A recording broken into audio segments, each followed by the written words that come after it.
warahmatullahi wabarakatuh. Waalaikumsalam warahmatullahi wabarakatuh. Alhamdulillahirabbil alamin. Wassalatu wassalamu ala nabiyyina Muhammadin wa ala alihi wa sahbihi ajma'in, amma ba'du. Yang kami hormati Bapak Gita Danu Pranata, Ketua Pimpinan Wilayah Muhammadiyah Daerah Istimewa Yogyakarta, beserta jajarannya, ada Pak Isnawan, ada Pak Sukiman, Pak Azman, dan mungkin bapak-bapak yang lainnya.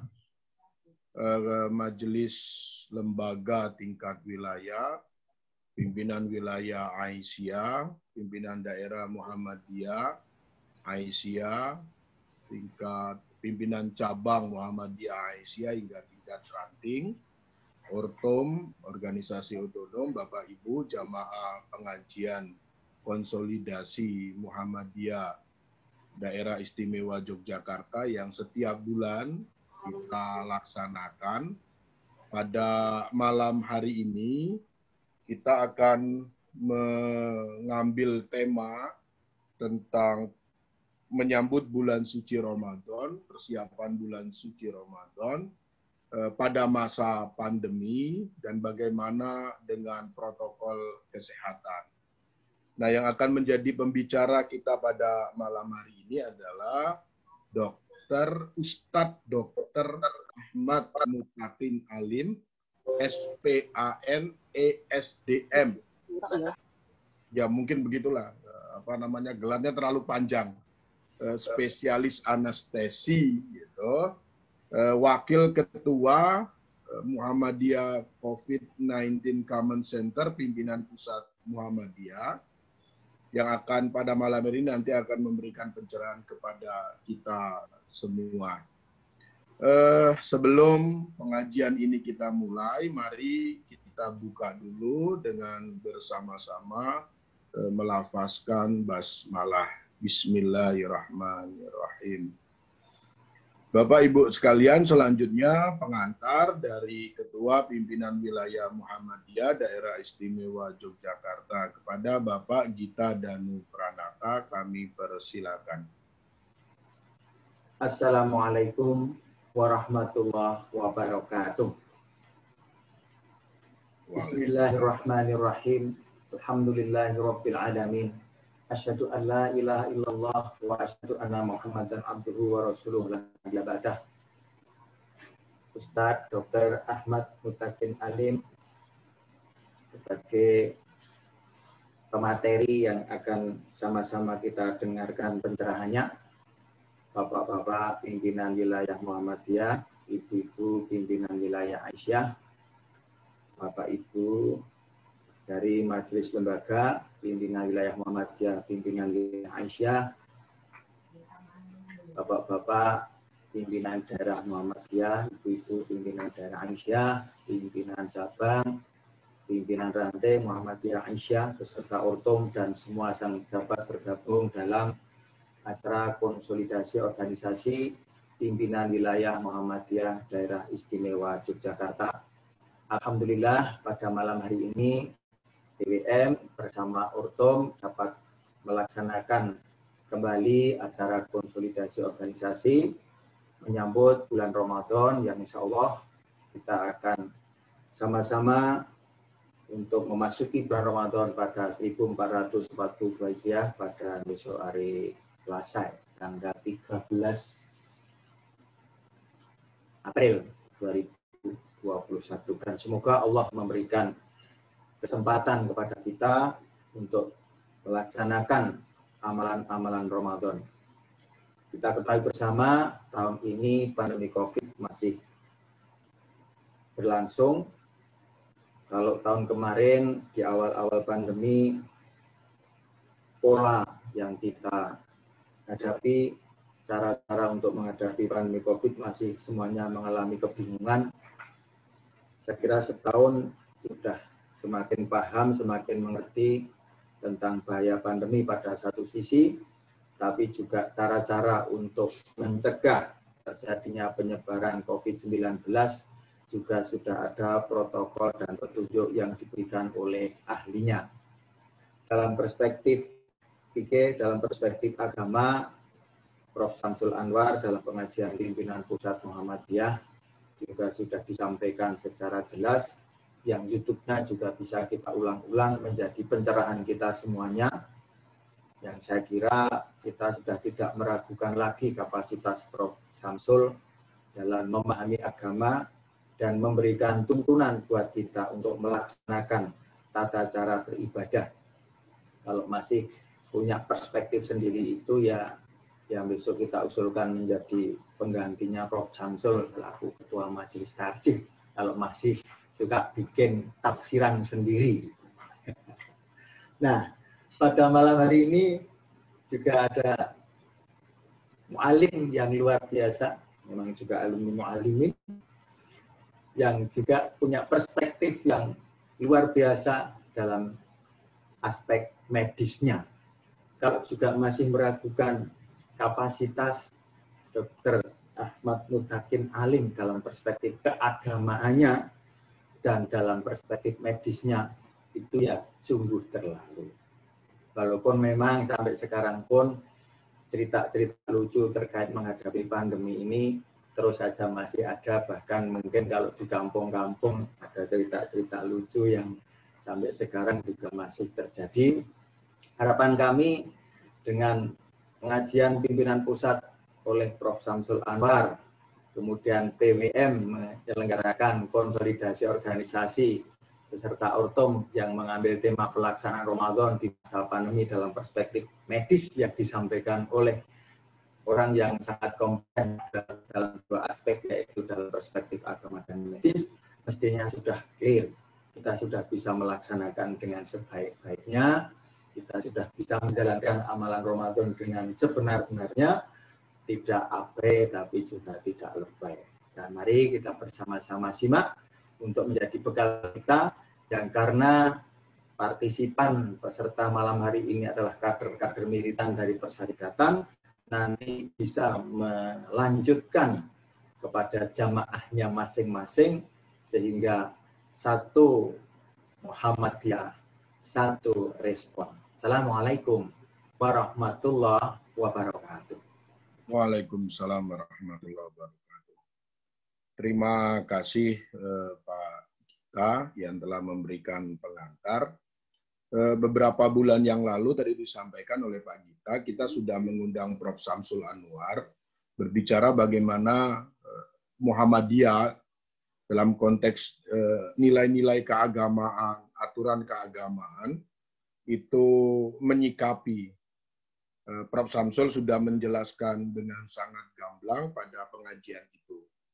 Nah, pimpinan pusat Muhammadiyah beberapa waktu yang lalu sudah mengeluarkan surat edaran pimpinan pusat berkaitan dengan tuntunan ibadah Ramadan 1442 Hijriah atau tahun 2021 Masehi dalam kondisi darurat.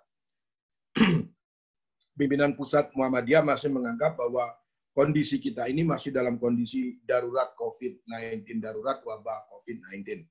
Dari perspektif agama, pengajian konsolidasi beberapa waktu yang lalu sudah disampaikan oleh Prof. Samsul. Nah, pengajian kita pada malam hari ini akan berbicara, nanti disampaikan oleh Dr. Alim, tentang menghadapi bulan suci Ramadan dalam perspektif protokol kesehatan.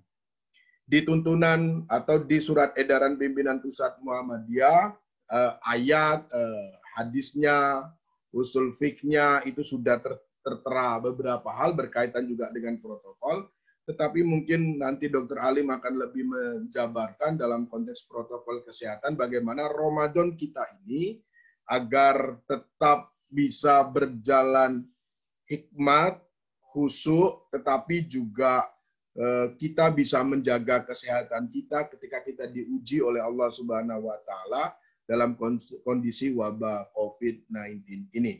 Kita tidak ingin lagi berbicara apakah ini hoax atau bukan. COVID ini sudah nyata, kita sudah 1 tahun berhadapan, dan sekarang pertanyaannya bagaimana kita menanggapi wabah ini. Bapak Ibu sekalian, Bapak Ibu bisa menuliskan nanti di kolom chat ketika Bapak Ibu ingin bertanya. Ada yang WA ke saya, mungkin Mas Taufik host bisa menghidupkan fitur chatnya supaya nanti Bapak Ibu bisa bertanya, tidak perlu menghidupkan mic mungkin gitu, tapi bisa menuliskan kolom chat, nanti akan kemudian kita respon bersama-sama.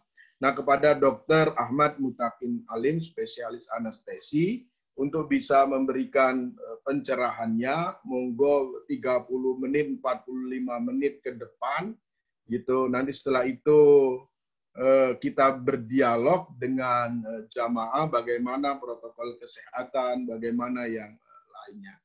Saya kira itu kami persilakan kepada Dr. Alim. Monggo, Dok. Bismillahirrahmanirrahim warahmatullahi wabarakatuh. Alhamdulillah wa syukurillah la haula wa la quwata illa billah, amma ba'du. Yang terhormat Ketua Pimpinan Wilayah Muhammadiyah, seluruh jajaran pimpinan wilayah Muhammadiyah, dan seluruh pimpinan majelis lembaga Urtum yang kami hormati, Bapak Moderator yang sekaligus Wakil Ketua MCCC PP Muhammadiyah, Bapak Arif Jamali Muiz. Jadi kalau saya nanti pertanyaan atau tidak bisa menjelaskan lebih gamblang, tugasnya Pak Arif Jamali untuk menjelaskan lebih lanjut, karena beliau kan Wakil Ketua bidang persyarikatan, sehingga hal yang terkait konsolidasi organisasi memang bidang beliau. Nah, saya bagian yang santai-santai, bergembira dalam menyambut bulan suci Ramadan dengan sehat dan bergembira. Tidak berpanjang-panjang karena waktu kita bisa dimanfaatkan untuk yang lain juga.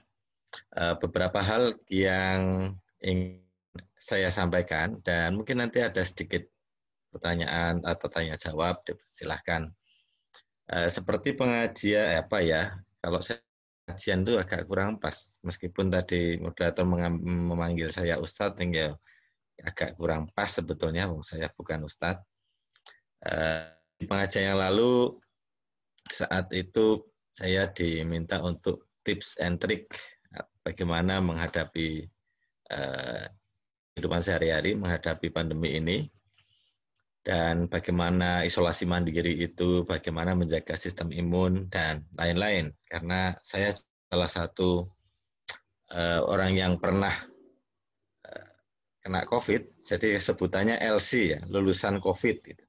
Jadi gelarnya panjang, di belakangnya ada LC-nya, lulusan COVID. Alhamdulillah tidak bergejala, meskipun ada perubahan secara fisik setelah yang saya rasakan, ya mungkin gampang lelah sebetulnya, lalu yang lain juga ada yang mengeluh begitu. Masing-masing punya keluhan yang berbeda. Nah, bagi yang belum kena COVID sebaiknya memang jangan, karena meskipun persentase yang buruk itu di bawah 10%, tapi siapa yang bisa menjamin bahwa kita tidak masuk dalam yang 10% itu? Sehingga kita tetap berusaha agar tidak terkena, dan agar tidak mengenai orang lain kalau kita pas sudah membawa virus. Bapak Ibu yang kami hormati, saya hanya menekankan sesuai dengan edaran yang diterbitkan oleh pimpinan pusat Muhammadiyah, bahwa puasa tetap wajib tentu saja bagi siapapun, kecualinya ini sesuai dengan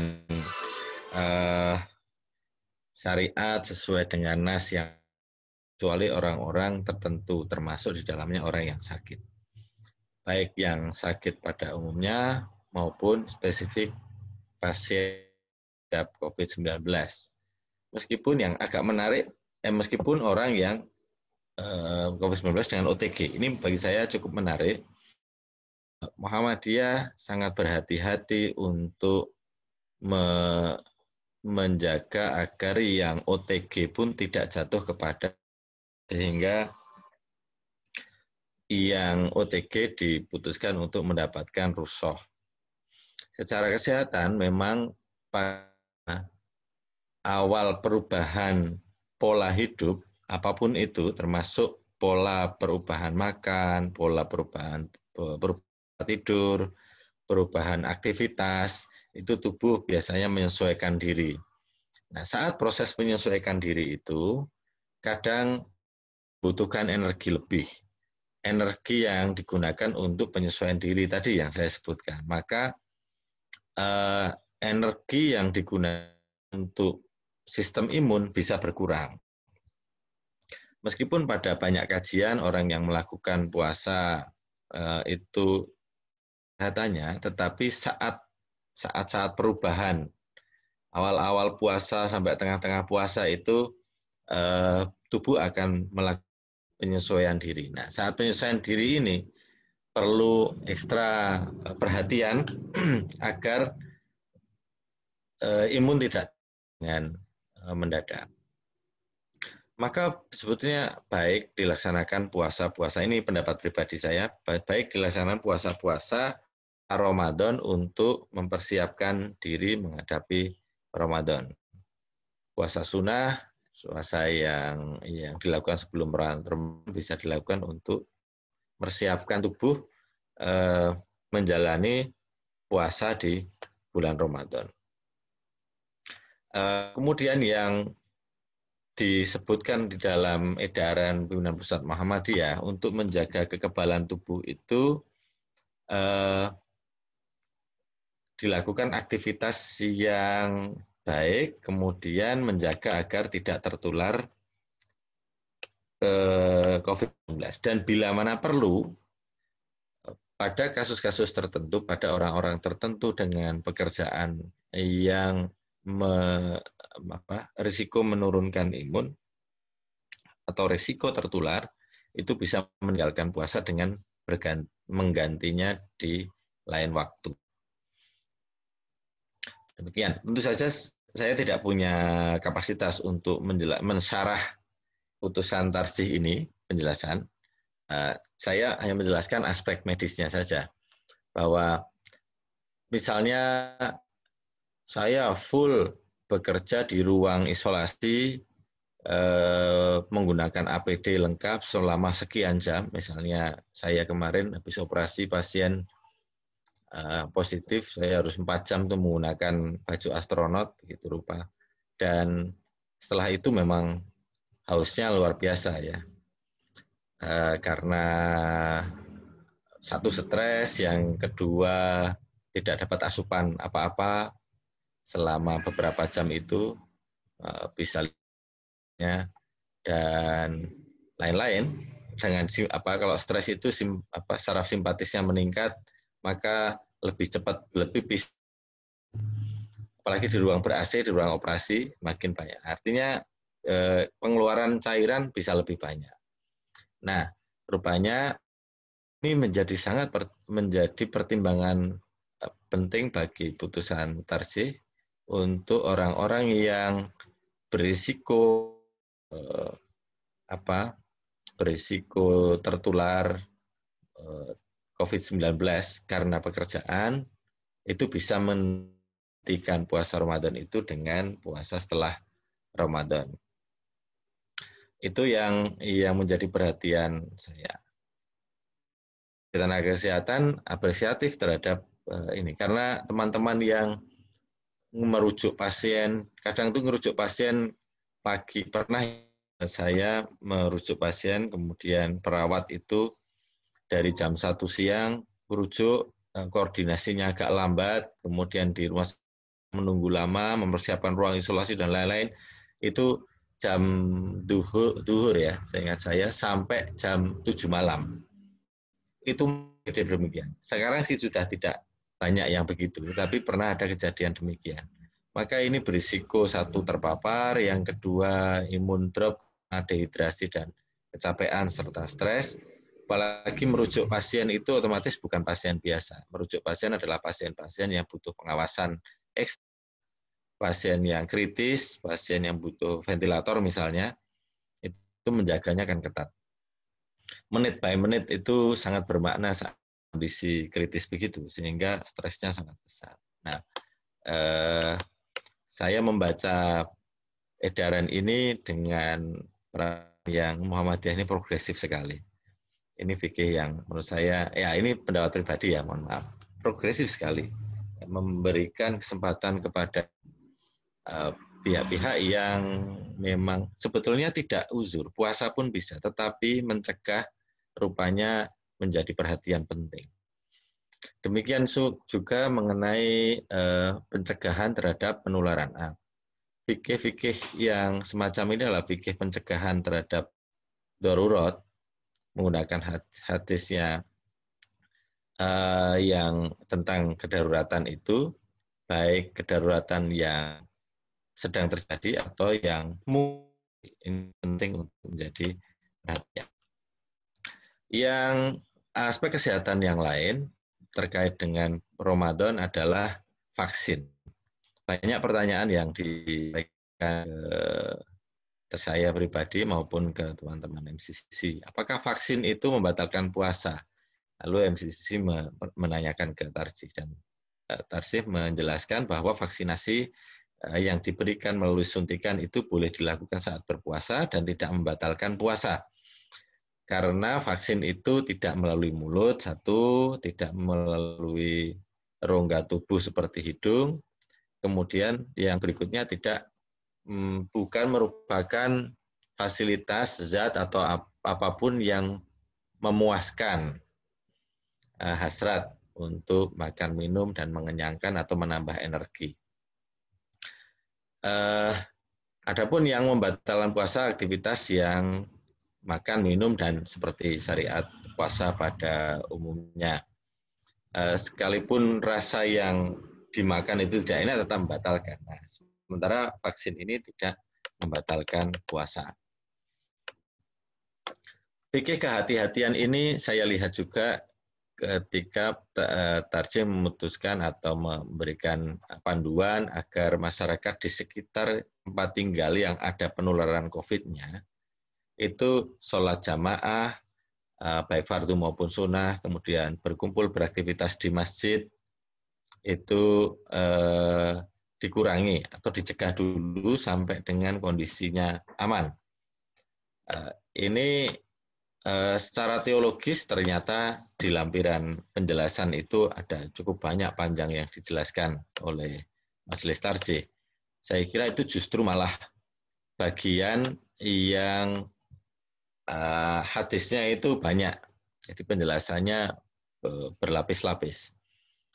Kemudian penjagaan itu juga berlaku bagi masyarakat di sekitar yang tidak ada kasus COVID-nya. Tetap dilakukan penjagaan dengan cara bagaimana? Satu, protokol kesehatan di masjid itu diberlakukan secara ketat. MCCC tahun lalu sudah mengeluarkan panduan pengelolaan masjid. Masjid sebagai sentra untuk penanggulangan COVID, untuk sosialisasi, untuk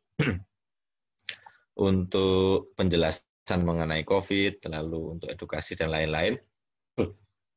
Pada saat yang sama juga digunakan untuk ibadah bila di daerah tersebut aman.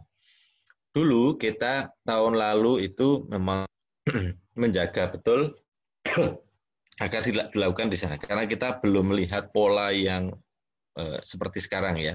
Sekarang sudah bisa melihat pola di daerah sini ada kasusnya, daerah itu tidak ada. Kemudian tahun ini seperti Pak kita tadi sampaikan, kita sudah belajar selama 1 tahun, kemudian bisa melihat pola dan sudah terbentuk pada daerah-daerah tertentu, misalnya di perumahan saya ya, kalau ada pendatang maka RT akan disiplin mengontrol suratnya ada tidak dan lain-lain. Kemudian masjid membatasi dilakukan hanya untuk yang berpenduduk di sekitar sini. Yang dari luar kota itu sudah dipantau oleh Pak RT untuk dilakukan isolasi mandiri dulu bila tidak ada keterangan mengenai bebas COVID. dan seterusnya. Nah, pola ini sudah cukup baik di beberapa tempat, meskipun di tempat-tempat tertentu masih tidak berjalan. Beberapa laporan menyebutkan kota-kota tertentu tingkat kedisiplinannya rendah, sehingga angka penularan di situ tinggi. Penyangkalan atau denial, penyangkalan itu masih marak terjadi. Ada juga sih warga Muhammadiyah yang demikian, tapi saya kira kalau DIY kan karena pusat intelektual sehingga sudah bisa memahami sejak awal secara ilmiah bagaimana COVID-19 ini. Nah, dengan pengalaman kemudian pengetahuan ini, masjid yang bisa menyelenggarakan kegiatan keagamaan menggunakan pengamanan yang baik tetap bisa melaksanakan. Misalnya salah satunya adalah sholat dengan soft yang berjarak. Lalu karena penularan COVID itu melalui droplet, maka diberi jarak 1,5 sampai 2 meter untuk setiap orang, kemudian tidak bercakap-cakap di masjid, tidak ngobrol, tidak kongko-kongko, begitu beribadah, selesai berdoa, kemudian pulang. Masuk masjid menggunakan pakaian yang bersih, baik, kemudian membawa sajadah sendiri, dengan perlengkapan sendiri, dan wudhunya sebaiknya di rumah, agar tidak berbondong-bondong atau antri berdepet-depetan di tempat wudhu di masjid. Misalnya demikian, sehingga edukasi ini sudah diberikan sejak awal, bahwa untuk menuju masjid itu dalam kondisi yang baik. Tidak boleh membawa penyakit dalam arti kalau kita sakit, flu, katakanlah flu biasa yang kita anggap flu biasa, siapa tahu, maka flu atau demam atau apapun sebaiknya di rumah dulu, tidak ke masjid. Itu untuk mencegah agar kita tidak memberikan mudarat kepada orang lain. Sholat menggunakan masker, secara Bapak Ibu bisa membaca panduan itu, secara medis masker terbukti mencegah penularan COVID-19. Oleh karena itu ini penting dilakukan sebagai personal protection. Personal protection itu tidak hanya untuk yang pakai masker, tapi yang ada di sekitar orang yang menggunakan masker itu. Karena berbicara pun bisa menularkan, maka tidak perlu bicara panjang atau tidak berbicara yang tidak berkepentingan. Datang, sholat, berdoa, pulang, menggunakan masker itu jauh lebih baik dan kita mendapatkan risiko penularan yang jauh lebih rendah. Memang masker secara fikih tidak disukai, tetapi dalam penjelasan Tarsi itu menutup wajah memang tidak disukai atau makruh gitu. Tapi levelnya tidak sampai haram, dan ini ada ilatnya atau ada kondisional yang menggunakan masker untuk kepentingan-kepentingan yang lebih luas itu lebih baik. Khususnya dalam kasus-kasus semacam pandemi ini dan penyakit-penyakit wabah yang lain yang ditularkan melalui droplet atau aerosol. Sehingga masker bisa digunakan menjadi salah satu protokol kesehatan. Kemudian di dalam panduan MCCC yang pernah dimunculkan juga pembatasan jumlah masyarakat yang ke masjid dibandingkan dengan kapasitas yang ada. Jamaah sholat bisa dilakukan di area yang aman dengan pembatasan 30% dari kapasitas yang ada. Meskipun di situ tidak terdeteksi, nah ini hati-hatinya di sini, tidak terdeteksi itu belum tentu tidak ada, karena OTG itu bisa di mana-mana, maka kewaspadaan ini tetap dijaga agar maksimal 30% dari kapasitas yang ada. Nah, kapasitas ini dihitungnya seberapa? Dihitungnya apakah yang di dalam tembok masjid atau 30% dengan di luar masjid dan halamannya. Di beberapa tempat tetap berjamaah. Jumlahnya kira-kira hampir sama, tetapi luasan masjid yang digunakan pakai di luar masjid. Dan itu mengurangi risiko penularan karena ruang terbuka meminimalisir penularan. Panduannya tidak dijelaskan demikian di edaran tarjih, tapi batasan 30% itu perkiraan dengan menghitung jarak antar jamaah.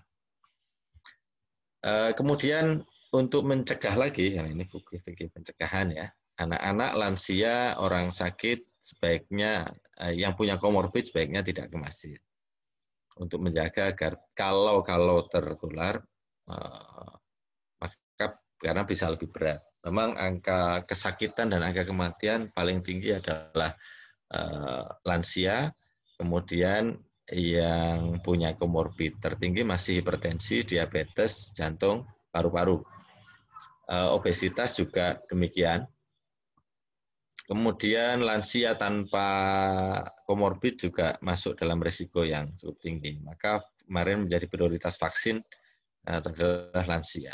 Anak-anak bagaimana? Anak-anak itu secara statistik memang tidak besar dibandingkan dewasa, tetapi anak-anak bisa bisa tertular dan bisa menularkan kepada orang yang di rumah.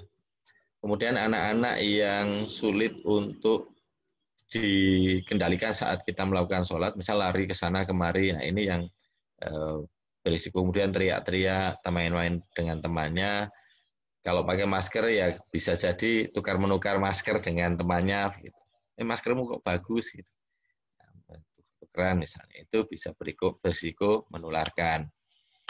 Kemudian yang dianjurkan lagi adalah takmir hendaknya menjaga kebersihan secara rutin. Sudah baik menggulung karpet, kemudian mengepel lantai secara rutin sebelum jamaah dan sesudah berjamaah, kemudian menyediakan hand sanitizer. Saya kira protokol ini sudah pernah kita sosialisasikan dan saya kira Bapak Ibu masih ingat. Menggunakan disinfektan itu juga baik, misalnya menggunakan fogging atau menggunakan pengasapan dalam bentuk yang lain. Karena ada fogging itu ada berbagai jenis, fogging yang bentuk cairan diasapkan atau fogging yang asapnya betul-betul mikro, itu juga ada alatnya. Sehingga ada juga yang menggunakan ozon untuk melakukan disinfeksi ruangan. Ini adalah saran-saran yang dilakukan, bahkan ditekankan secara fikih. Kalau di kaidah usul fikih itu kan ada satu dzari'ah ya. Satu dzari'ah itu menjadi penting bagi kita dalam pengamalan apapun, termasuk dalam beribadah dan kehidupan sehari-hari. Saran yang diberikan kepada kita dari Majelis Tarjih juga menyangkut kajian, pengajian, atau kegiatan-kegiatan lain, khususnya apalagi di bulan Ramadan kan biasanya di kondisi normal banyak ya. Tarawih, kemudian buka bersama, ada yang sampai sahur bersama, ada pengajian sore, pengajian malam, dan pengajian-pengajian momen tertentu.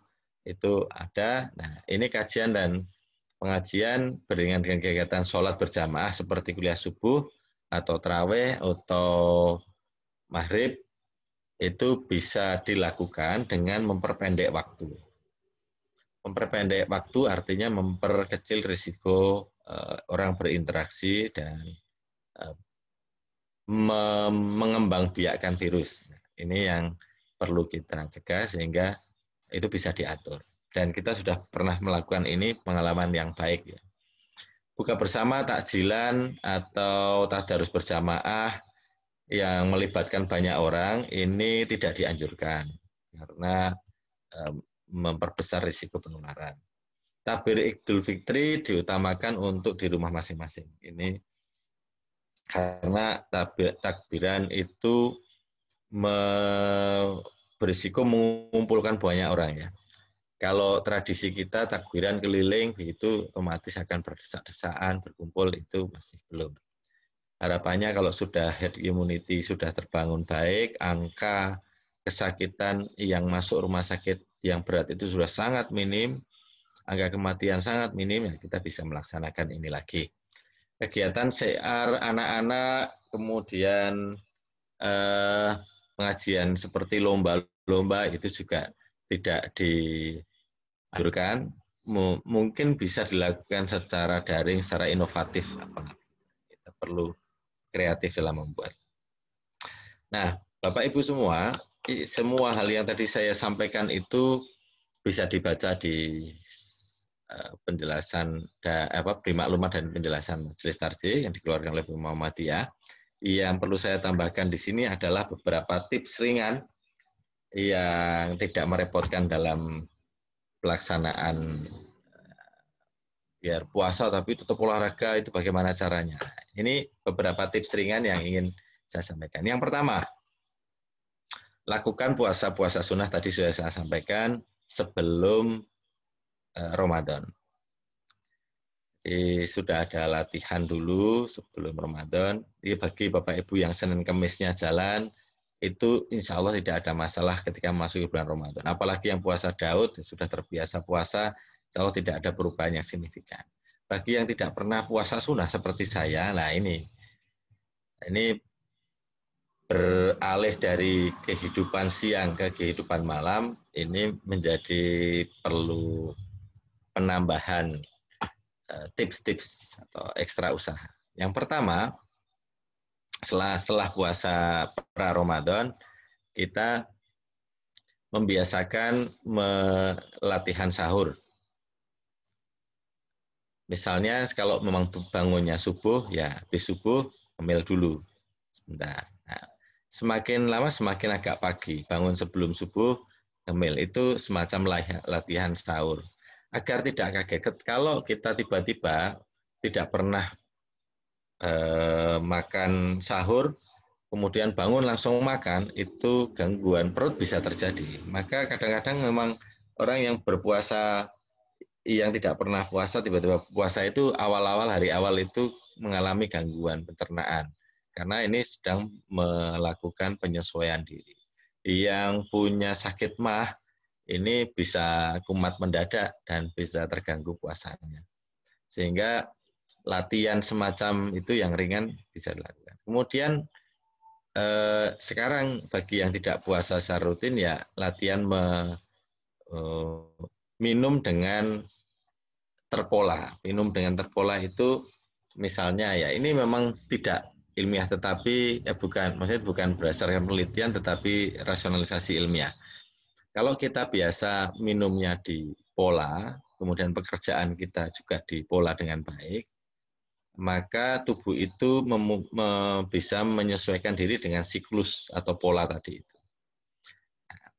Puasa itu sesungguhnya hakikatnya adalah membuat pola baru dibandingkan dengan kehidupan yang sehari-hari seperti sekarang. Nah, makanya kita perlu melatih tubuh kita untuk beraktivitas dan mengkonsumsi makanan minuman dengan berpola. Misal kalau makan pagi itu jam sekian, ya sebaiknya begitu. Kemudian siang jam berapa, ya segitu. Pekerjaan yang mengganggu makan, tanda kutip, itu tolong diatur agar makannya berpola. Makan yang berpola itu melatih diri sebelum puasa nanti yang betul-betul berpola. Karena di puasa itu berpola makan sahur, kemudian makan buka puasa. Nah, itu tips yang kedua. Tips yang ketiga adalah menjaga menu. Menu yang baik, yang saya kira teman-teman, wah ini klise gitu. Tapi memang demikian, misalnya menu porsi sayur yang banyak, porsi buah yang banyak.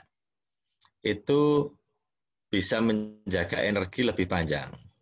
Kalau karbohidrat itu energinya lebih cepat habis. Jadi nasi itu ada energi di tubuh kita dan itu segera habis. Maka siang biasanya lapar. Nah, yang lebih panjang adalah satu, sayur-sayuran, buah-buahan, kacang-kacangan. Kemudian protein. Protein itu penggunaannya lebih panjang daripada karbohidrat. maka porsi biasanya nasinya yang banyak, lauknya sedikit, itu terbalik.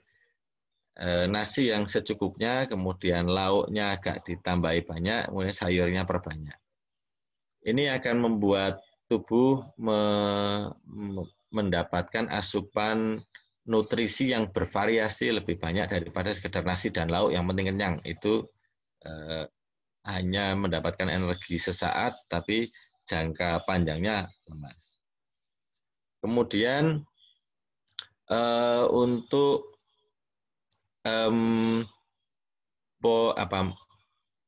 pola makan sahur.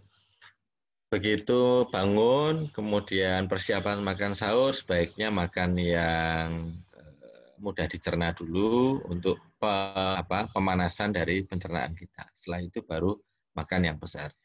Maka bangunnya jangan mepet-mepet subuh atau 10 menit sebelum subuh misalnya, langsung makan yang banyak, itu akan mengembangkan lambung yang tadinya mengkerut saat tidur, kemudian tiba-tiba berisi banyak. Itu akan mengganggu pencernaan. Demikian juga saat puasa. Saat puasa kenapa kita disunahkan makan kurma dulu atau makanan ringan dulu, minum yang manis dulu, itu untuk mempersiapkan itu. Secara medis juga itu sangat dibenarkan. Pengerutan atau kondisi lambung yang kosong tiba-tiba dimelarkan, itu akan mengganggu pencernaan. Yang tidak terbiasa puasa, tiba-tiba puasanya model begitu, maka umumnya mahnya bisa kumat karena tiba-tiba berisi sekian banyak. Kemudian untuk pola makan yang sehari 3 kali. Apakah puasa itu menjadi makan sehari 2 kali? Sebetulnya tidak juga. Makan di bulan puasa itu kan hanya membalik pola. Kalau pagi atau hari-hari biasa itu makannya pagi, siang, malam, ini kan bisa dibalik begitu. Jadi makan pagi dan jadi makan sore atau maghrib, makan malam, dan makan pagi. Sebenarnya polanya kan bisa demikian bagi yang memang membutuhkan makan sehari 3 kali. Ini hanya mengubah pola, sehingga tidak low energi dan tidak tiba-tiba makanannya kurang. Kemudian untuk yang olahraga. Olahraga pada saat bulan puasa bisa dilakukan di sore hari. Kalau dilakukan di pagi hari segera akan kehabisan energi kita. Ya, maka kalau kita beristirahat di siang hari, sore mulai beraktivitas, sore bisa olahraga, kemudian ngabuburit menunggu maghrib. Atau kalau malam hari kalau saya tidak merekomendasikan untuk malam hari, ada juga yang memang memilih olahraga di malam hari. Pada prinsipnya secara kesehatan boleh, tetapi karena kita menjalankan puasa malam hari untuk hal-hal yang bersifat religius, kita olahraganya saya sarankan sore saja. Sore penting untuk dimanfaatkan agar kita selama pandemi tetap menjaga kondisi tubuh tetap prima, maka lakukan olahraga. Lalu bagaimana pandemi ini sarannya berjemur? Berjemur sangat baik, lakukan saran saya antara pukul 7 sampai 8, di mana UV-nya memang tidak terlalu tinggi dibandingkan jam 10, tetapi itu tidak terlalu panas dan tidak menguras keringat kita. Berjemur secukupnya, seperempat jam, setengah jam, itu sudah cukup baik. Dan dilakukan secara rutin. Daripada lama 2 jam berjemur tetapi seminggu sekali, itu tidak baik. Baik setiap hari tetapi seperempat jam, setengah jam itu baik. Kalau terlalu panas ya sudah. Asupan suplemen vitamin bolehkah? Boleh dikonsumsi. Tidak ada larangan. Ini tadi yang saya jelaskan untuk yang tidak punya penyakit. Nanti soal penyakit saya jelaskan sedikit. Yang mengkonsumsi vitamin bisa dikonsumsi vitamin yang tidak mengganggu pencernaan. Vitamin C dosis tinggi itu bagi orang yang normal mungkin tidak masalah, tapi bagi yang punya sakit mah itu bisa membuat tambah perih. Nah, vitamin diminum kapan? Bisa diminum saat sahur atau diminum saat buka puasa, kecuali yang orang sensitif dengan vitamin. Kalau minum vitamin terus mahnya mudah kumat, ya itu sebaiknya tidak diberikan. Itu atau diminumkan, dipilih vitamin-vitamin yang tidak landep ya, bahasa tidak tajam untuk pencernaan. Kalau mau minum vitamin, bisa juga tipsnya diminum di antara makan. Jadi saat makan separuh minum vitamin, kemudian makan lagi, menghabiskan yang separuhnya. Jadi tips-tips sederhana semacam itu mudah-mudahan bisa membuat lambung kita tidak kaget dan tidak yang punya mah tidak kumat mahnya. Nanti kalau sudah pola itu terbentuk di separuh Ramadan sampai akhir Ramadan, umumnya puluhan keluhan itu sudah tidak muncul karena tubuh kita sudah punya pola. Bahkan yang sakit mah bisa dengan pola makan teratur yang diatur dalam Ramadan itu bisa lebih baik. Bagaimana dengan orang yang mengkonsumsi obat-obatan rutin, misalnya hipertensi dan diabetes? Bisa dikonsultasikan kepada dokter yang merawat, karena kalau diabetes ya, contohnya, dokter akan melihat pola gula darah Bapak Ibu, kemudian akan memilihkan insulin atau obat yang tepat, yang tidak mengganggu puasa. Misalnya obat yang diminum sehari 3 kali, akan diganti atau dipilihkan menjadi yang diminum sehari 2 kali. Kemudian yang menggunakan insulin, maka jadwal penggunaan insulinnya bisa diubah atau digeser atas rekomendasi dokter yang merawat. Kita tidak bisa memberikan kebiayaan semua pokoknya kayak gini, insulinnya jam sekian, tidak bisa karena diabetes itu sangat personal. Setiap orang bisa berbeda jenis insulinnya dan waktu pemberian insulin. Yang punya penyakit lain misalnya obat jantung dan lain-lain yang bisa, yang mau tidak mau harus diminum sehari 3 kali dan harus tidak bisa puasa, maka saya kira menjadi pertimbangan tersendiri karena itu masuk dalam kondisi sakit sehingga bisa diganti di waktu lain atau ya uzur, kemudian nanti bisa dibaca lebih lanjut. Nanti kalau saya menjelaskan mengenai itu sudah melampaui wewenang tarjih, nanti bisa tanyakan ke tarjih secara langsung. Itu yang terkait dengan kesehatan. Waktu saya kira sudah lewat ini 20 menit. Yang terakhir ingin saya sampaikan bahwa banyak penelitian bidang kesehatan yang mengungkap bahwa ketenangan batin, ketenangan mental, ketenangan atau kekuatan spiritual itu sangat membantu kesehatan dan sangat membantu menjaga kondisi tubuh. Tingkat stres yang rendah itu disertai dengan kemampuan imun yang baik. Stres yang tinggi menyebabkan imun yang turun. Jadi hubungannya stres dengan imun begitu. Kecuali pada pasien-pasien yang hiper sistem imunnya ya, misalnya autoimun. Stres itu malah meningkatkan imun sehingga imunnya malah bekerja berlipat-lipat sampai mengganggu tubuh malahan. Itu penyakit-penyakit autoimun begitu. Nah, pada kita yang tidak memiliki penyakit autoimun, puasa, kemudian beribadah, perbanyak istighfar, bertaubat, kemudian membaca Quran, zikir, sholawat, dan seterusnya, harapannya cooling down-kan pikiran, perasaan menjadi lebih menep, yang dengan demikian secara medis, secara fisik, secara fisiologis, secara imunologis, imun kita menjadi baik.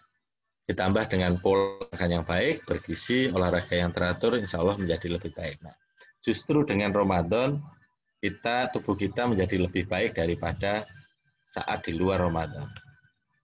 Puasa bukanlah kendala untuk beraktivitas, bukan pula penyebab menjadi drop imunnya bila kita melakukan dengan baik secara fikih maupun secara medis, sehingga perlu dilakukan upaya-upaya menjaga agar tetap berjalan, beraktivitas, berpuasa yang sesuai dengan fikih maupun sesuai dengan medis.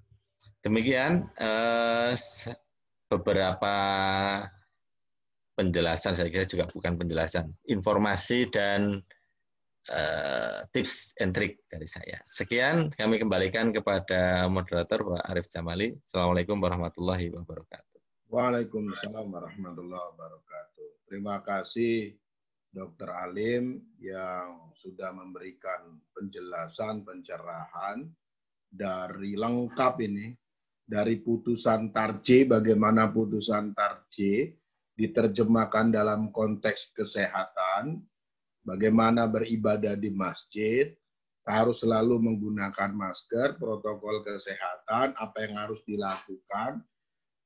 Jamaah ini tentu bapak-bapak, ibu-ibu yang aktif di masjid, pimpinan cabang, pimpinan ranting, takmir masjid, tentu sudah membaca keputusan surat edaran pimpinan pusat Muhammadiyah yang di dalamnya ada penjelasan dari Majelis Tarj yang bekerja sama dengan MCCCC, lalu kemudian malam ini dijelaskan oleh Dr.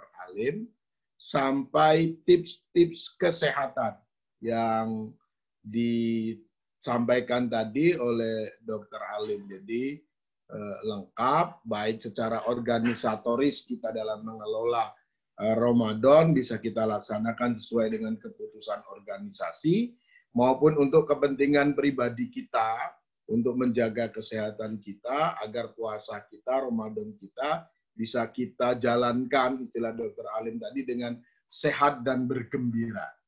Nah, Bapak, Ibu sekalian, ini silakan jika ada yang ingin bertanya, bisa menghidupkan mic-nya, tetapi di kolom chat Dr. Alim, itu sudah ada beberapa pertanyaan, gitu. Saya membacakan saja, mungkin 3 pertanyaan dijawab, 3 pertanyaan dijawab. Mohon penjelasan mengenai vaksin AstraZeneca. Ini sudah ketawa dulu Dr. Alim. Bagaimana ini? Dr. Alim banyak mengulas di Facebook-nya, di media sosialnya, dikaitkan dengan kesehatan dan digabung dengan beberapa pandangan fikih. Nah, ini menarik karena Majelis Tarj belum memutuskan. Dia belum memutuskan, kelihatannya ikut MUI kalau menurut Sekretaris Majelis Tarj, dan termasuk di bawahnya ada pernyataan MCCC, pernyataan saya saat itu di beberapa surat kabar.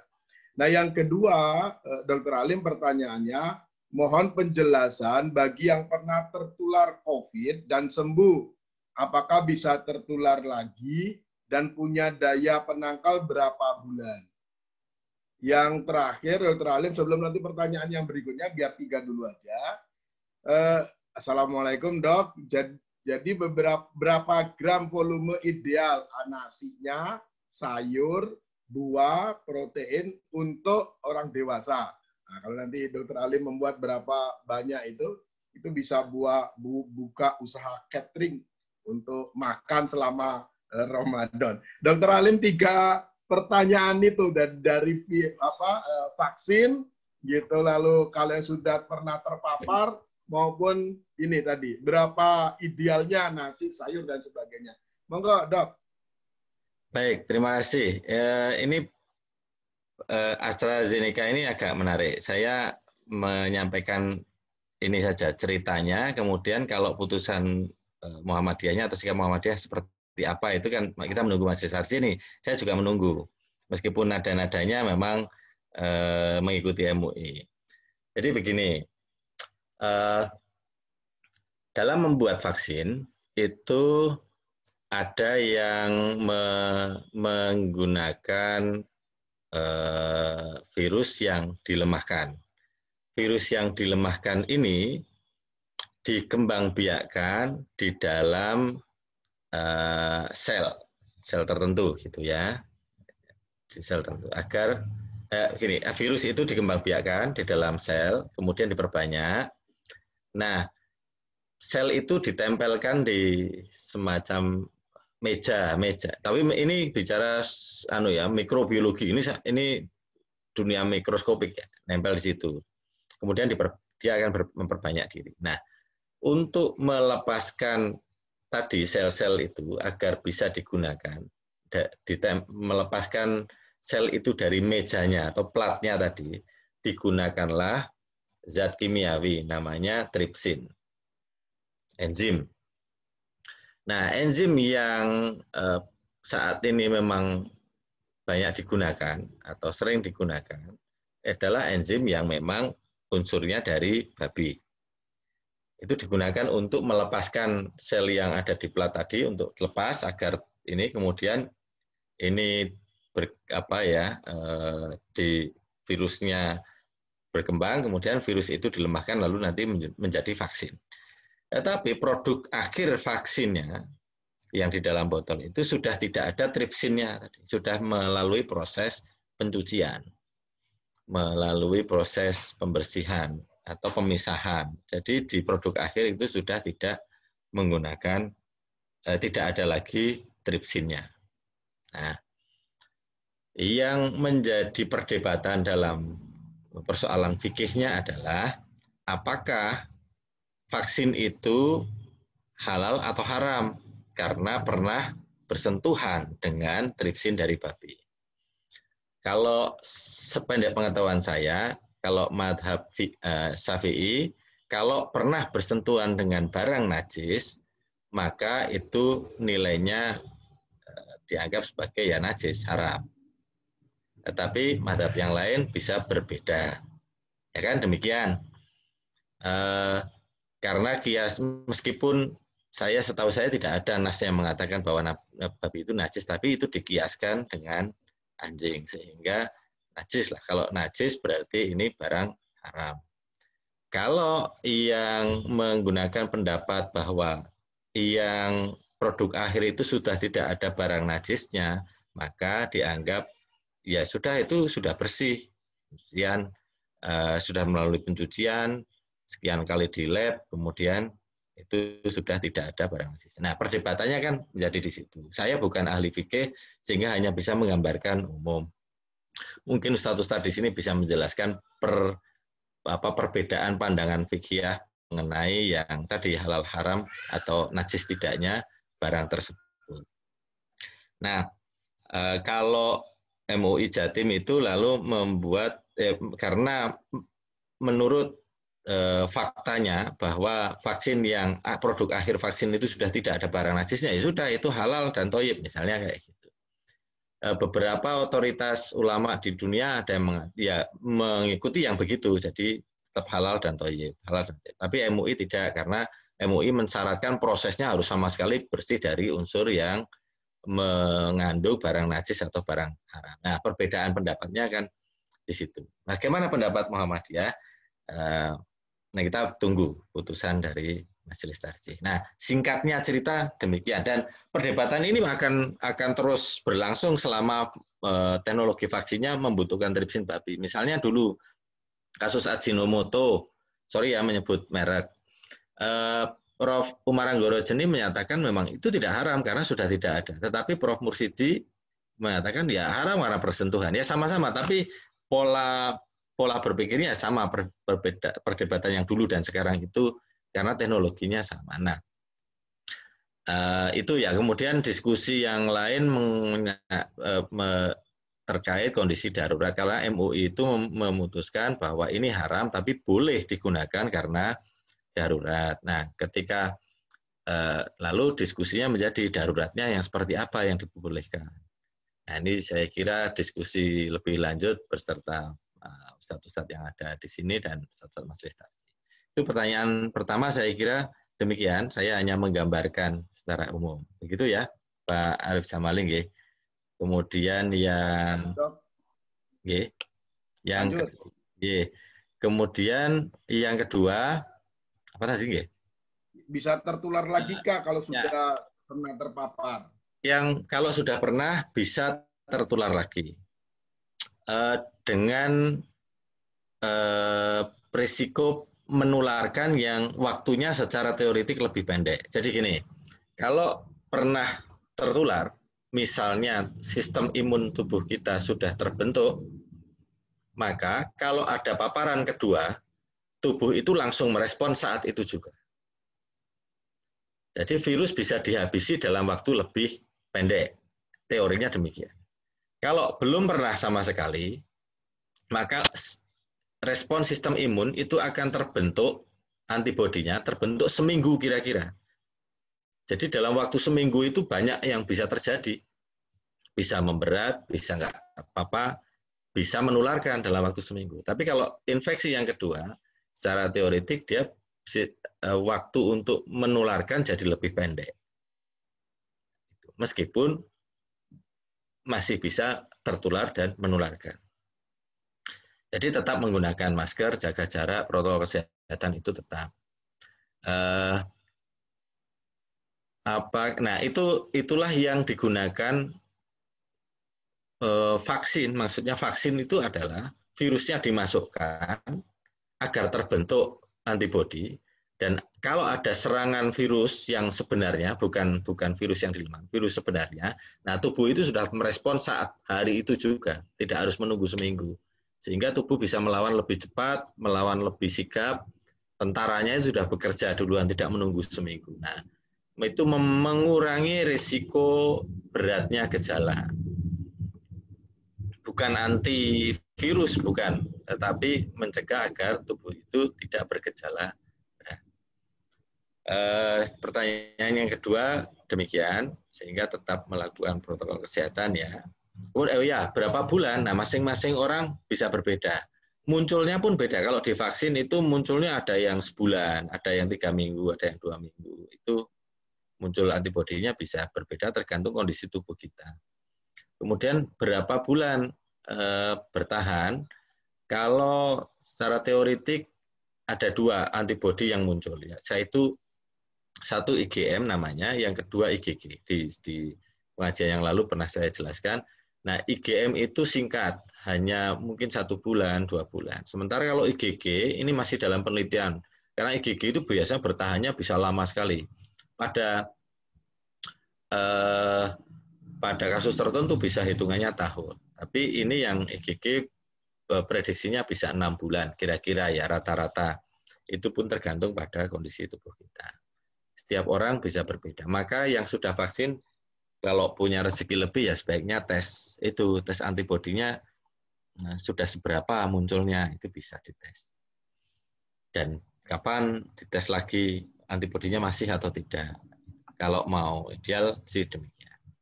Kemudian volume ideal nasi, sayur, buah, protein. Nah, kalau diet menggunakan saran dari Kementerian Kesehatan, dietnya berimbang.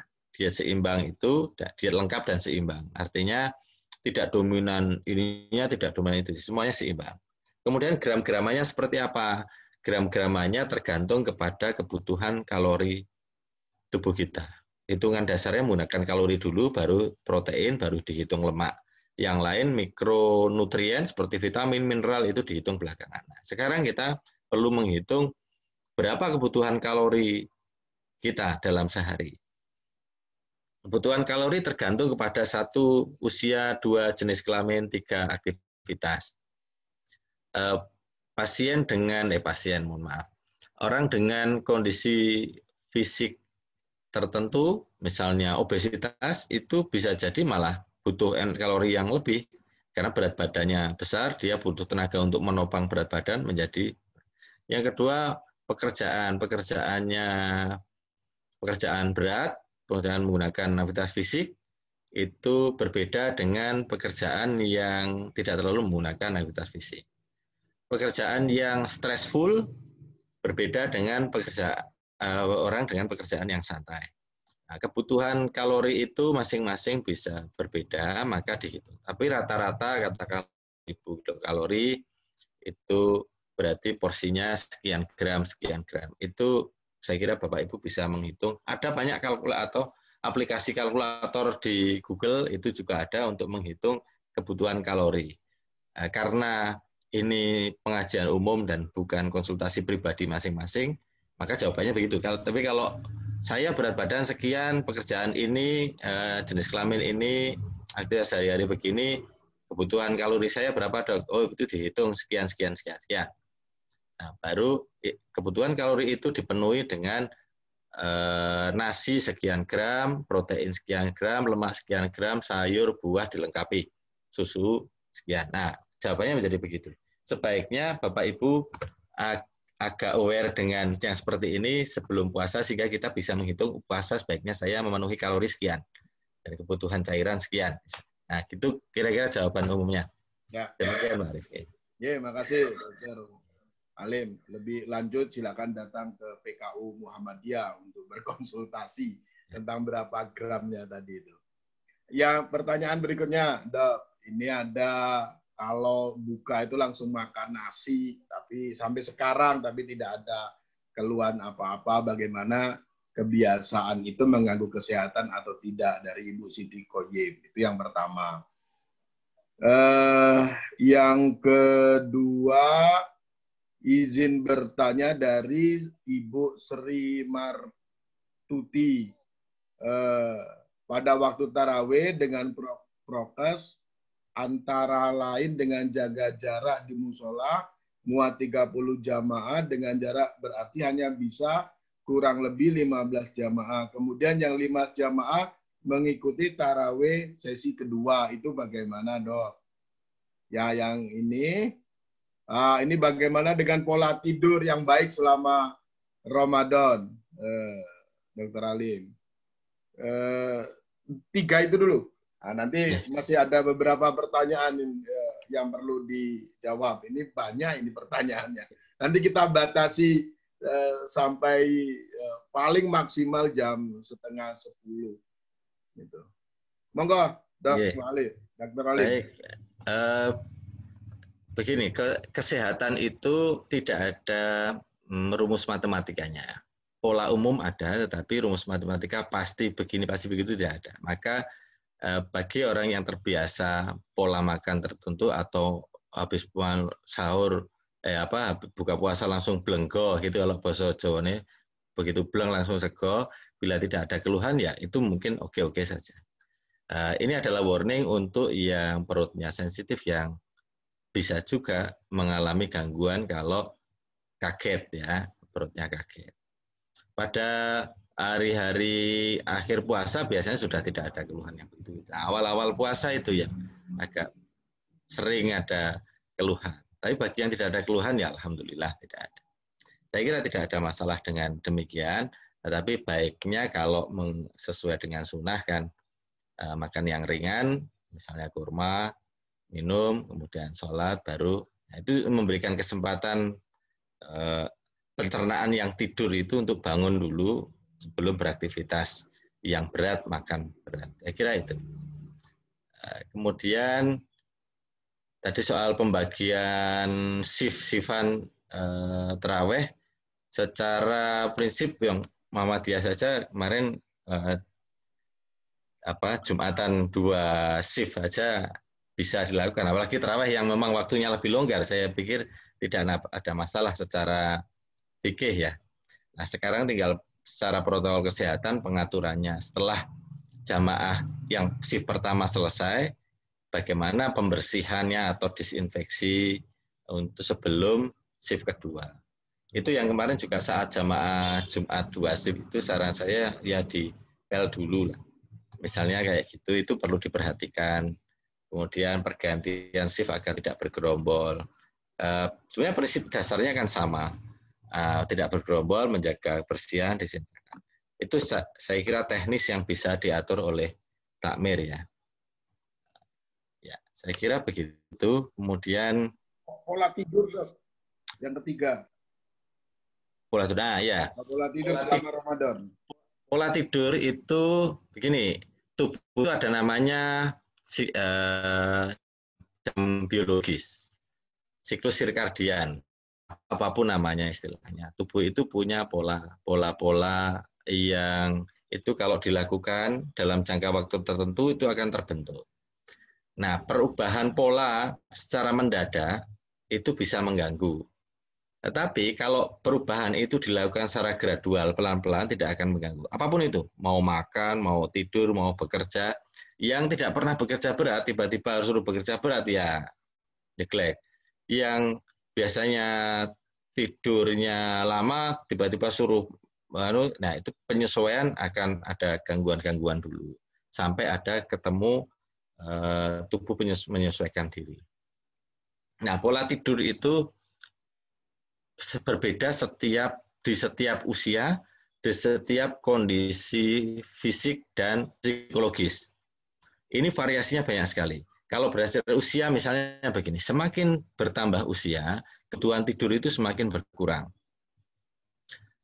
Kita bisa lihat kalau anak-anak itu jarak 3 jam, 4 jam itu sudah tidur lagi. Habis itu bangun, itu 3 jam, 4 jam, habis itu tidur lagi. Ya, kebutuhan tidurnya itu sering dan panjang.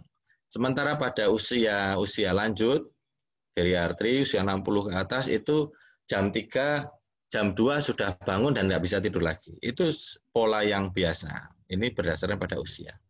Nah, rupanya memang Islam itu pas banget ya, memang usia-usia begitu sudah saatnya sering tahajud. Ceritanya begitu mungkin ya. Pas banget itu. Sementara di usia-usia paruh baya, tengah-tengah gitu polanya berbeda dengan yang tadi, yang anak-anak maupun yang dewasa, yang usia lanjut. Itu berdasarkan pada usia. Berdasarkan pada pekerjaan berat butuh istirahat yang mungkin lebih lama. Kemudian pekerjaan, pola mental tertentu. Orang dengan kondisi bugar secara mental itu fisik membutuhkan tidur yang lebih pendek. Tetapi orang yang tidak bugar secara mental, capek secara psikis, itu kebutuhan tidurnya secara fisik bisa bertambah. Nah, lalu kalau tadi pertanyaannya, pola tidurnya baiknya bagaimana? Kalau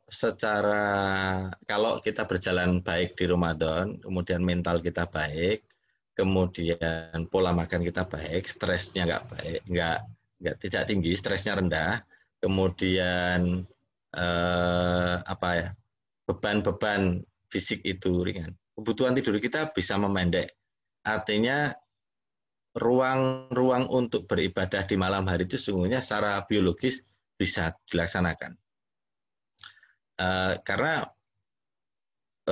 beban psikisnya dikurangi. Kalau ini puasa beneran ya, artinya puasa yang ideal dengan pengendalian mental nanti kebutuhan tidurnya jadi pendek. Nah, pola yang bagaimana yang baik? Pola yang mengikuti pola kehidupan tadi. Jadi saya termasuk dokter yang tidak menyarankan saya kalau tidur harus jam 9, bangun harus jam 4 atau jam 5. Tidak. Bagaimanapun tubuh itu dinamis sehingga bisa berubah. Kalau saya misalnya pada kondisi saya harus jaga di UGD atau di ruang operasi atau di ICU, otomatis pola saya menjadi berubah lagi, perlu penyesuaian lagi. Ini jawabannya menjadi bukan rumus baku ya. Kalau resep umumnya harus tidur 8 jam sehari, sesungguhnya tidak. Demikian itu kan gebiah atau pola umumnya 8 jam sehari. Sesungguhnya tidak. Kalau dipaksa 8 jam sehari, sementara kebutuhan tidur fisik kita realnya itu hanya 4 jam, itu justru tidak enak di badan. Pada usia lanjut, biasanya memang tidur jam 11, bangun jam 3, itu kan cuma 4 jam. Memang ya sudah, habis itu sudah ngantuk. Itu jangan dipaksakan tidur. Itu juga mengganggu pola tidur kita. Begitu saya kira jawaban saya, memang panjang lebar ya, hanya persoalan tidur saja.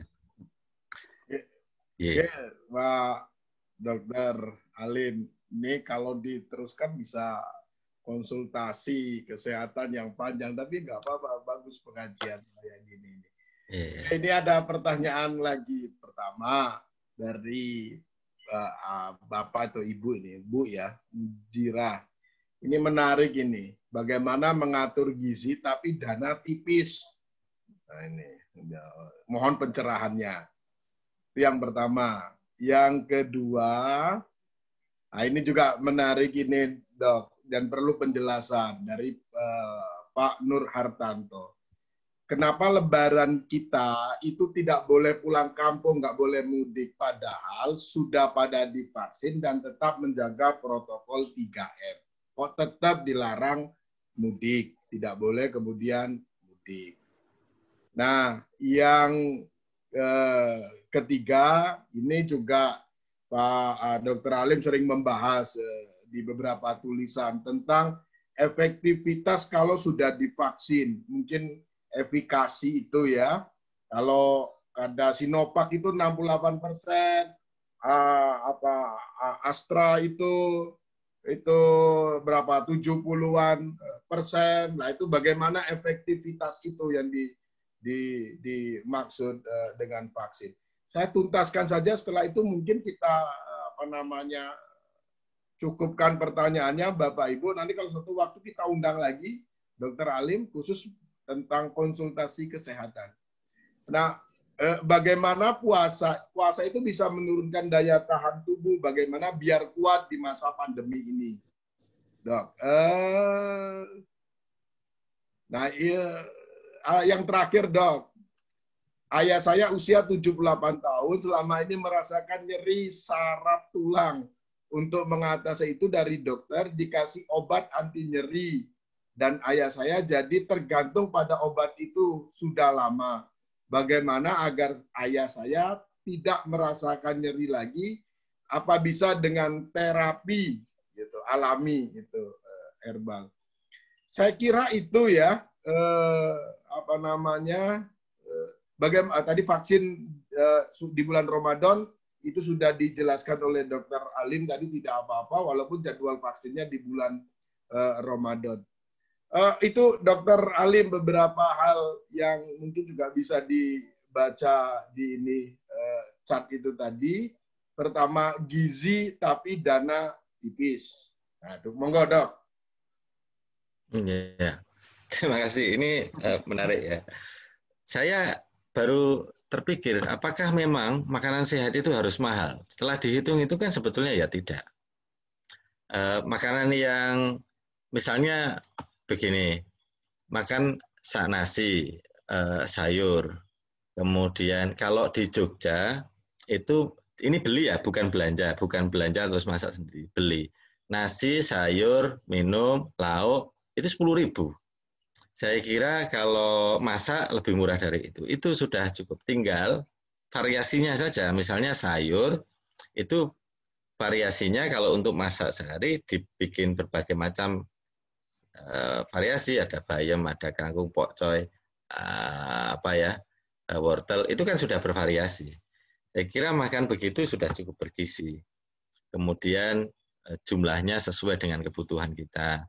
Buah-buahan juga saya kira tidak harus semuanya beli di supermarket, beli di bahkan metik di tanaman kita sendiri, saya kira juga bisa.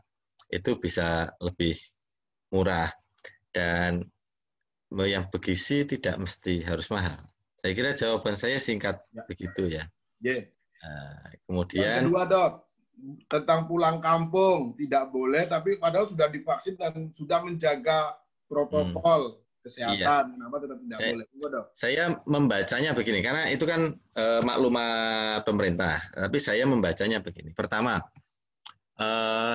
tingkat ketersebaran vaksinasi sampai dengan besok Lebaran itu belum mencapai target.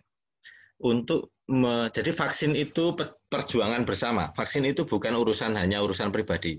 Oke, vaksin itu yang disuntik pribadi, tetapi untuk membentuk kekebalan atau ketahanan komunitas herd immunity itu butuh 60-70% dari populasi, misalnya demikian. Nah, target itu belum tercapai di Lebaran, sehingga herd immunity-nya sangat mungkin belum terbentuk dengan baik.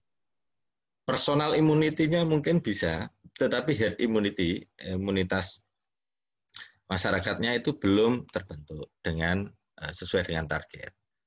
Yang kedua, 3M sudah jalan. Nah, seberapa jalan 3M? Di setiap kota itu berbeda-beda. Kedisiplinan masyarakat itu berbeda. di Jawa Tengah misalnya, ini tidak di Jogja ya, Jawa Tengah. Berbeda antara di Kudus, kemudian di Purwokerto, di Wonosobo, Magelang, itu berbeda. Kalau di Purwokerto misalnya, setahu saya itu kebijakan Pemdanya sangat disiplin. Itu opera-operanya, kemudian sosialisasinya, sampai penegakan hukum, pemberikan sanksi kepada yang tidak menggunakan protokol itu ketat. Tetapi daerah lain tidak demikian. Angkanya tetap tinggi, kemudian ketaatannya rendah. Nah, ketika tempat yang berbeda-beda itu melakukan pertukaran penduduk, nah ini yang jadi masalah. Seperti kasus ya, Kebumen itu pada satu fase sudah angkanya mendekati 0. Yang cerita adalah Dr. Hasan, Direktur PKU Seruang, cerita ke saya. Itu sudah oke. Nah, tapi ketika itu mulai ada mudik dari Jakarta, ada yang masuk, kasus baru masuk dari luar kota.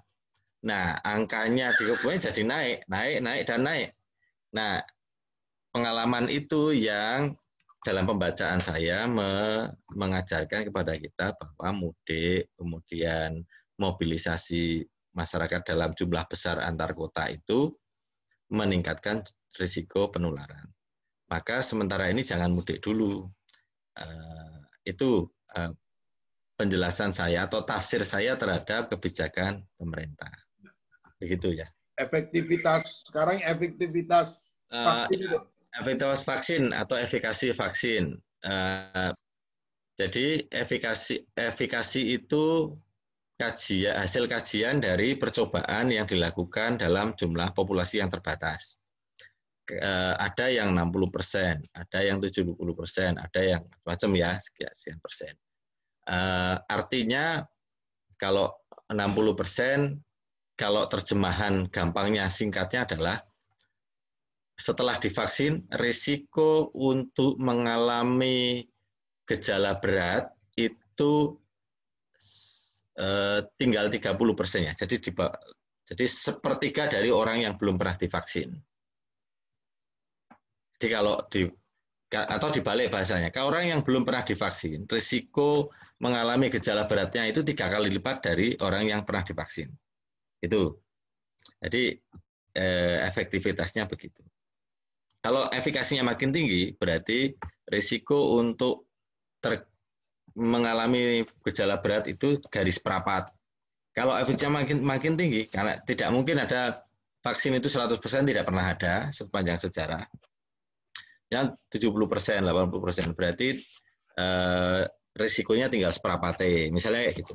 Itu penjelasan mengenai efikasi. Nah, sekarang efektivitas. Efektivitas itu dikaji setelah diberikan vaksin. Nah, vaksin ini kan baru selesai nih yang gelombang kedua. Gelombang kedua itu atau periode kedua. Jadi vaksin pertama dan divaksin lagi vaksin kedua. Nah, jarak 1 bulan setelah vaksinasi kedua itu bisa diuji seberapa tinggi antibodi yang terbentuk. Nah, disitulah ditemukan efektivitas vaksin.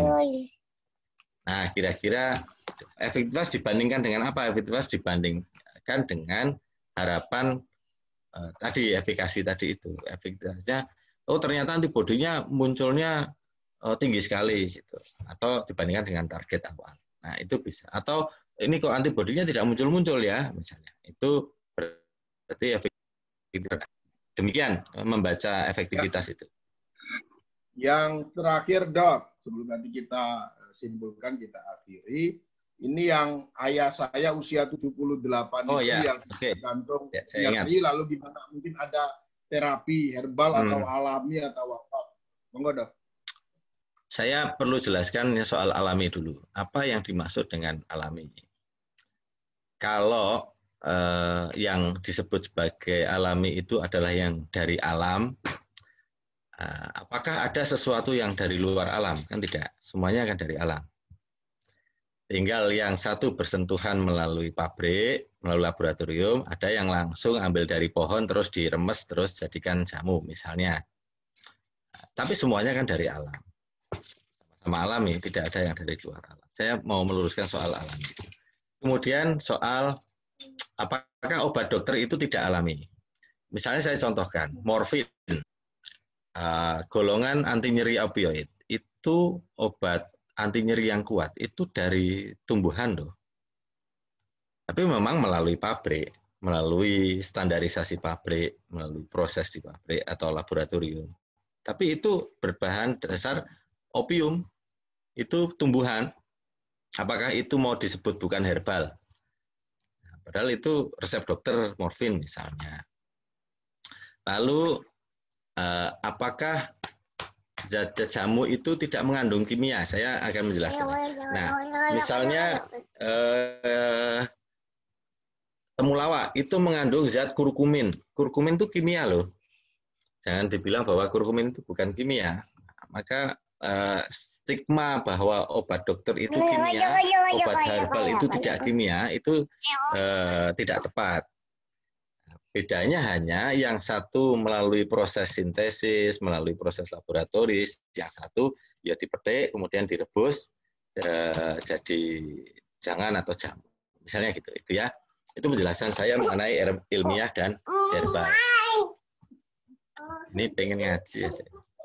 Kemudian saran saya untuk yang menggunakan obat anti nyeri lama, ada intervensi yang lain yang bisa didapatkan. Misalnya menggunakan teknik injeksi, bukan injeksi, tapi menstimulasi saraf yang terkait dengan nyeri itu menggunakan radiofrekuensi tertentu.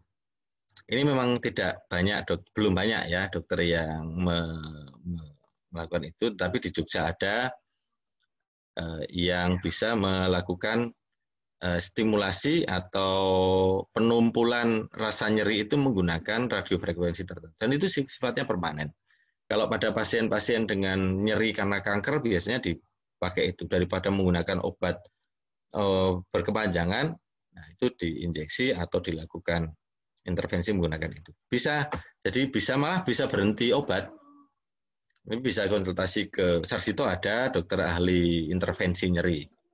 Dokter anestesi yang subspesialisasinya konsultan manajemen nyeri, itu ada. Jadi ada yang sampai berhenti obat, ada yang menjadi dosisnya lebih ringan juga ada, karena setelah diintervensi itu. Ya, saya kira itu sudah di luar topik Ramadan, tapi saya kira tidak apa-apa. Terima kasih Dr. Alim yang sudah memberikan penjelasan kepada kita pada malam hari ini. Bapak Ibu yang dirahmati oleh Allah Subhanahu wa taala, ada dua hal penting menurut saya yang disampaikan oleh Dr. Alim yang kemudian bisa kita lakukan bersama-sama agar Ramadan kita itu sehat, gembira, khusyuk.